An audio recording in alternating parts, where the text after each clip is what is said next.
గురుగారు, ధర్మరాజుకి యుధిష్ఠిరుడు అనే నామం కూడా ఉంది. ఆ పేరు ఎలా వచ్చింది?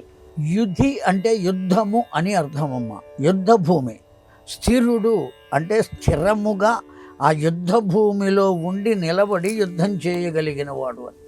సర్వసాధారణంగా భారతం చదివిన వాళ్ళు కానీ చదవని వాళ్ళు కానీ లోకంలో పాండవులలో కేవలం ఒక అర్జునుడు, భీముడు వీరిద్దరే గొప్పవాళ్ళు అని అనుకుంటూ ఉంటారు. ధర్మరాజు కూడా గొప్పవాడే, కానీ ఏ విషయంలో గొప్పవాడు అంటే ధర్మాన్ని అనుసరించడంలో గొప్పవాడు అని భావిస్తూ ఉంటారు.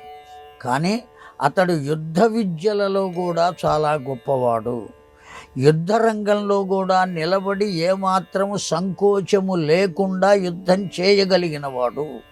తన ఎదుటి శత్రువును బ్రతకనీయకుండా నిర్మూలించగలిగినటువంటి శక్తి పరిపూర్ణంగా కలిగినవాడు. కనుకనే యుధిష్ఠిరుడు అని పేరు. యుధి అంటే యుద్ధము. ఆ యుద్ధ రంగంలో స్థిరంగా ఉండగలిగినటువంటి వాడు. ఏ విధమైన తొట్టుబాటు కానీ భయం కానీ లేకుండా యుద్ధం చేయగలిగిన వాడు అతడి పేరే యుధిష్ఠిరుడు. కనుక అందుకొరకు వచ్చింది అతనికి ఆ పేరు. ప్రత్యేకించి లోకంలో భీమసేనుడు గదాయుద్ధంలో గొప్పవాడు, అర్జునుడు అస్త్రశస్త్ర యుద్ధాలలో గొప్పవాడు అని వాళ్ళిద్దరినే మనం స్మరిస్తాం. కానీ వాస్తవంగా ధర్మరాజు కూడా చాలా చాలా గొప్పవాడు. ఆ విషయంలో కేవలం ఒక్క విషయంలో భయపడ్డాడు. ఎప్పుడు భయపడ్డాడు? ద్రోణాచార్యుడు పద్మవ్యూహాన్ని పన్నినప్పుడు ఆ పద్మవ్యూహాన్ని ఛేదించి లోపలికి వెళ్ళటం అతనికి తెలియదు. ఆ విద్య తెలియదు.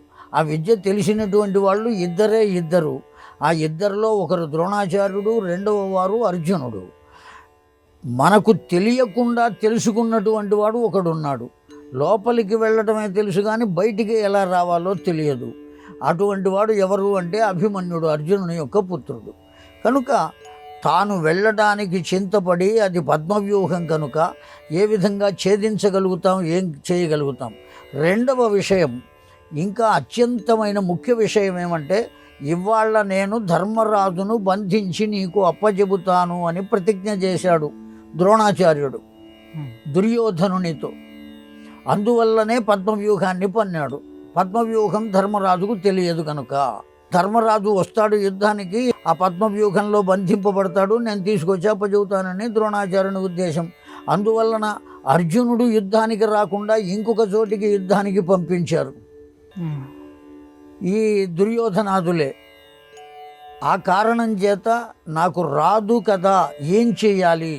ఇప్పుడు ఇంతగా మనకు విద్య నేర్పి తండ్రితో సమానమైనటువంటి గురుదేవుడే నన్ను అప్పగిస్తాను అని చెప్పాడు కదా, నన్ను అప్పగిస్తే ఇంత చేసిన యుద్ధం అంతా ఏమైపోతుంది అనేటువంటి దిగులుతో అతడు దుఃఖపడ్డాడే తప్ప యుద్ధం చేతకానివాడు కాదు. కేవలం పాచికలు మాత్రమే తెలిసినవాడు కాదు, యుద్ధం కూడా తెలుసు. కనుకనే యుధిష్ఠిరుడు అనేటువంటి పేరు.